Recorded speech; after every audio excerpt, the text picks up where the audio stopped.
We've had a bit of a shunt in this first heat. Steve Arpin's car has been put into the wall. Arpin in on the inside here of Brian Deegan, tried to turn, but the water that had been put down on the dirt meant that it was so slippery. Well, not even three cars, all three cars hit the wall there. Arpin, Deegan and Mira, not a chance to get through that left-hander. This is Arpin's stricken car. The upright is hanging off there, Jen. Will they get a chance to repair that before the LCQ? I don't know, that's a lot of damage in the corner, but these rallycross mechanics can do just about anything, so he may have another shot at it today.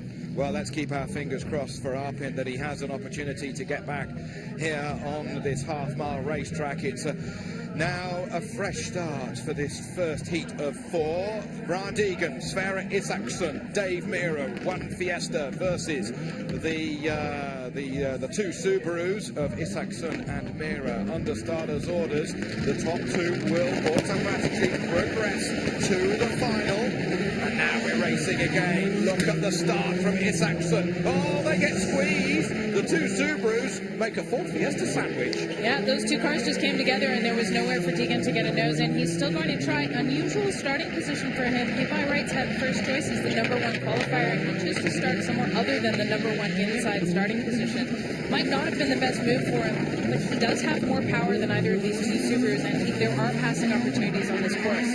And Dave Mira is certainly going to have a go at this one. So again, Isaksson, he takes the Joker lap, the shorter route. First time of asking. Dave Mira's really on the pace. He's really got that Subaru flying. He was right up on the tail of Brian Deegan's Ford there, but as this stagger unravels, Isaksson, he's got a nice clear lead of some 1 3/4 seconds at the moment. The Norwegian former European rally champion, ultra lightning starter, really got the pace. I have to say, Jen, that Deegan, who has not taken the Joker, is very much in touch. He is. Deegan's a great racer. When he feels like he's disadvantaged somehow, he really just pulls out all the stops and is able to get ahead. He's going to try and reel in Isaksson here, and then he'll go for his Joker and see if he comes out in front. The shortcut lap, just a little bit shorter, should give him a car length. So we'll see him stay on the main lap as long as he can, get as close to Isaksson as he can before it becomes uncomfortable, and then dive in.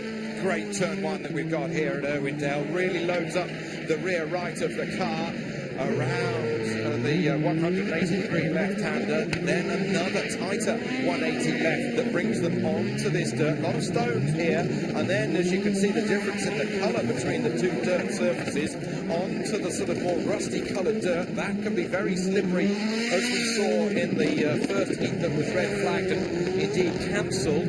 But then there's a real blue groove through this final corner, a great flip-flop to the right, then to the left, that brings them back onto the home straight. I love that final corner. That final corner is very, very tricky, actually, because it's pretty slick with the transition between the dirt and the tarmac. First and second place are going to advance here, so you know what? Maybe Deegan will just play it cool and stay behind Isaksson and use this as some practice. If he can keep it clean, that's all he really needs to do to stay ahead of Dave Mira, who's lagging here. Yeah, very good good thought there. And indeed, Dave Mira off camera has actually spun at the hairpin that takes them just towards the dirt. So these two leaders are away with it. I think he's got a puncture. Doesn't look like there's any rubber on that rear right rim at all. And no, Dave Mira is going to be in real trouble. It looks pretty low. So then, as we are on lap 5 of 6 here, it's plain sailing for Isaksson and Deegan. They've got a clear run through to the final. They have a clear run through to the final as long as they don't encounter lap traffic. It's going to be difficult for them to get around Dave, who is taking up a lot of room on the course now with his flat. Every time he goes around a turn, he is about twice as wide as he normally is. Yeah, but they've got the spotter now. Here is Deegan taking his Joker lap. That's the shortcut, as they've now got one more lap to go in front of this full house that we've got here at X Games Los Angeles for the Rallycross. Brilliant bit of ditch hooking. That's what they call it when you hook the inside front well off the tarmac surface into the ditch if we were rallying on a regular course. But Deegan is not giving up, Jen. He's not listening to you.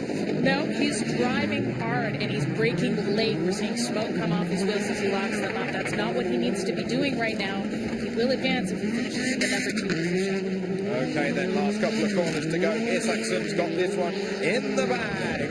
As Sverre Isaksson crosses the line to win the first heat.